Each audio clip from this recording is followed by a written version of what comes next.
Hey, what is up, mortals? It is Sam Gabriel here, and before we get into today's video, there are a few things I would like to say. Firstly, a thank you to everyone who worked on this project from beginning to end, and secondly, we would like to announce the WTC Naruto Minecraft server, which will be acting as the sponsor of today's video. On the WTC Naruto server, you can play as a ninja and build your own village. There are many different clans for you to choose from, so it would be awesome if you joined us over there. Now lastly, this is a complete series video. So if you're interested in seeing more of this sort of video, then make sure to leave a comment in the comment section and leave a like. It really does help. Anyway, with that out of the way, let's get into the video. What if Deku was trained by Stain? The first day of Izuku Midoriya's middle school career was like any other, miserable. His childhood friend and bully, Bakugo Katsuki, along with his other classmates, had ruthlessly tormented the boy for being quirkless. He was an easy target for the other students. They mocked him for wanting to be a hero despite not having any powers, and the teachers didn't care. That day in particular had been exceedingly rough due to Bakugo, or as he still referred to the boy as, Kacchan, riling up the other kids and getting them to gang up on him in dodgeball during gym. His body ached thinking about it, and he was fighting back tears. The other kids followed Kacchan in calling him Deku as a way to remind him of how worthless he was as they pelted him with balls. Izuku shook the tears away along with the thoughts of how his day went. He was going to be positive, so he put on a big smile and forced himself to laugh, doing his best to imitate the number one hero, All Might. The action got a few weird looks from passers-by, not that it really mattered. Midoriya looked up to the man and wanted to be a hero just like him. He wanted to save everyone with a smile on his face and reassure others with his presence. Izuku's walk home was interrupted by the start of a commotion across the street. A monstrously large man had cornered a kid about Izuku's age, asking about something. The man was getting angrier and angrier by the second, looking like he was preparing to kill the kid if he didn't get what he wanted. The large, horrifying man demanded instructions from the kid he was scaring, his fingers sticking into and starting to crumble the building behind the child. There were no pro-heroes around to help, and Midoriya was shaking from fear with eyes wide in horror. Nobody was moving. They were all just watching as this kid was going to be crushed under the cracking building. Fear coursing through his body and tears welling up, Izuku ran to block the villain from the child, arms spread wide and head down as he sputtered out random directions to calm the large man down. The villain stopped what he was doing, calming down and giving his thanks as he walked away. As soon as he was out of sight, Izuku's legs gave out from under him and the person he saved ran away. The boy sat there, slowly processing what he had just done. Realizing he should hightail it out of there before the man found out the directions he was given were made up, Midoriya got up and left, smiling to himself all the way home, thinking about how he saved someone. Unknown to him, though, he had caught the eye of a blade-clad passers-by who had been in a nearby alleyway. This new mysterious man decided he'd keep an eye on Deku, for at least a little while. The next day after school, Midoriya found himself exploring the clearing him and Kacchan would play in as kids. He stopped at his tracks. Izuku saw Kacchan and his lackeys threatening to beat up one of their classmates. The kid probably had done something that set Bakugo off, which really could have been anything. Thinking back on how he had saved someone yesterday, Midoriya gathered up what little courage he had and ran to protect his bully's next victim. He regretted it almost as soon as he did it. The previously bullied child ended up joining in on tormenting Izuku, and then the group left once they had had their fun. Lying on the ground, dazed, staring up at nothing, he let the feeling of worthlessness sink into him. He was so distracted he didn't notice the knife pass by his head until it was stuck in the ground, not even inches away from his arm. With delayed reaction time, he jumped up, and soon after he heard what sounded like feet hitting the ground. Izuku froze, scared again and unsure what to do. After what felt like an eternity, the man spoke, his voice frightening. Don't listen to those kids. They're a symptom of a weak society that warps the definition of what a hero truly is. Still scared and unsure, Deku turned around hesitantly to listen to what the man was saying. He was littered in blades, a white cloth wrapped around his face like a mask, and he looked almost like a ninja, a sickening, disheveled ninja. The man kept talking. Your best bet of becoming a real hero is training with me. Unlike them, you have what it takes to be a true hero. Izuku loosened up. This man had told him he could be a hero, and offered to train him. He was too shocked to say anything, he just stood there. The man offered again, and Midoriya nodded in confirmation. He responded, Good, we'll start right now. What's your name? They formally introduced themselves to each other, and immediately started their first day of training. When Deku got home late, bruised and a little more than scraped up, his mother freaked out, but he assured her that he was fine.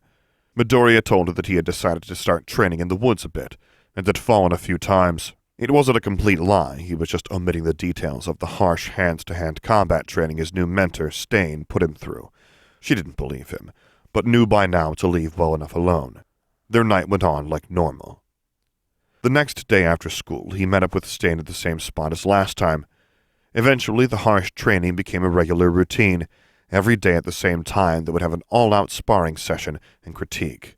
Eventually, an entire year passed, and Izuku was stronger and proficient enough in hand-to-hand combat, as well as using swords and knives from both close range and at a distance. He started carrying around some knives for self-defense, and practiced often with a sword. The day came when Stain left. They said their farewells, and he left Deku with new ideals. He was going to show society what a true hero really was, while exposing and changing the ways of the fake heroes fostered by said society. The following years, Deku continued training by himself. The bullying at school started to die down a bit when people started taking notice of his increased physical strength and physique. On occasion, Bakugo would join Izuku in his training, but that didn't change his opinion of the boy much. He still didn't think Deku could be a hero, but he also didn't think the boy was as worthless as he was before. Eventually, their last year of middle school was coming close to an end, and the topic of picking a high school came up. The class laughed at him when the teacher exposed that he was applying to UA Hero Academy. Bakugo chimed in with, "You might be able to defend yourself a little, but without a quirk, you're still just a Deku compared to the real heroes. Save yourself from the humiliation." Izuku decided to stay quiet and keep his thoughts to himself. He didn't consider heroes like Endeavor, Mount Lady, and Kamui Woods real heroes. They were all showbiz, arrogance, and in it for the money and the perks. After the school day ended, Bakugo and Midoriya went their separate ways. They normally didn't train together, and their infrequent sessions had become even less frequent due to each of them wanting to train solo for the entrance exams. He didn't like the way Bakugo thought of heroes, but figured with more time he would come around to the idea of what a real hero was. As slow as it had been, he could see his childhood friend coming around to him. His thoughts of heroes were interrupted, though, by a sudden lack of oxygen. He was being attacked by a villain made of sludge. He grabbed for one of his knives, stabbing around anywhere he could to try and fight off the villain, but it was no use. He wasn't doing any damage. Izuku was about to lose consciousness, just as All Might appeared to save the day. With one punch, the villain splattered, and Midoriya was saved. As the hero cleaned up the mess and detained the criminal in 2 empty soda bottles, the boy stood frozen. Once the mess was clean, Deku finally thought to move. He took out his notebook and asked for an autograph, to which his idol was more than happy to oblige. Izuku had so many questions running through his head, and by the time he thought to ask, All Might was leaping away. Deku latched onto All Might's leg, and after some commotion they landed on the roof of a hospital. Midoriya tried to stammer out a question. He wanted to know more than anything if he could truly be a hero as his mentor had told him, even without a quirk. He still believed what Stain had said about him, but it had been so long since someone was truly on his side that he felt the need for reassurance.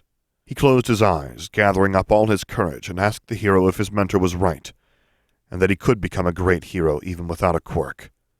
When he opened his eyes and looked up, All Might turned into Small Might. His features looked like death, and Izuku freaked. After a bit of time, the hero explained that an incident with a villain caused him to be in such a state.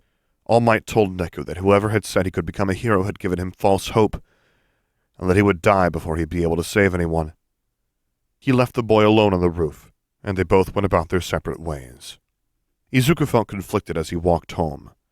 He was just told by the man he looked up to more than anyone else that everything he believed had been a lie. He had just been told that Stain was wrong, that he couldn't be a hero. He was feeling a lot of things he didn't understand, but he didn't have time to dwell on it for long. There was a commotion in a nearby alleyway. A student had been taken hostage by a villain, and the pros weren't doing anything.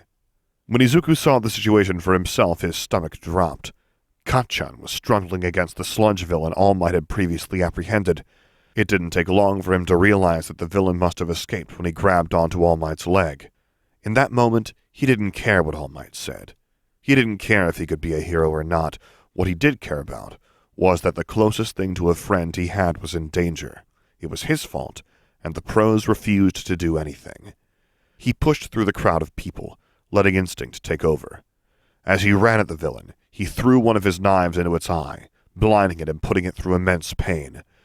He continued to rush towards the evildoer and started trying to claw and punch away the sludge encasing Bakugo. The next thing he knew, All Might had saved both of them with a punch so strong it caused a rainstorm, and the villain splattered in every direction. After things settled a bit, Katsuki got praised for having a strong quirk and enduring the villain attack, while Izuku was chewed out for being reckless. He wanted to talk back, point out that Kacchan could have died because they weren't being real heroes and he had had to step in, but his anxiety was still too high for the situation to do anything aside from nod along. On his way home, Midoriya was stopped by All Might, who apologized to him and told the boy that he too could become a hero. As Izuku started to cry tears of joy from hearing this, he was told that whoever his mentor was right. All Might told him that he was worthy of becoming the next symbol of peace and inherit the #1 hero's power. In response to hearing this, Izuku looked up at All Might. Confusion sprawled across his face.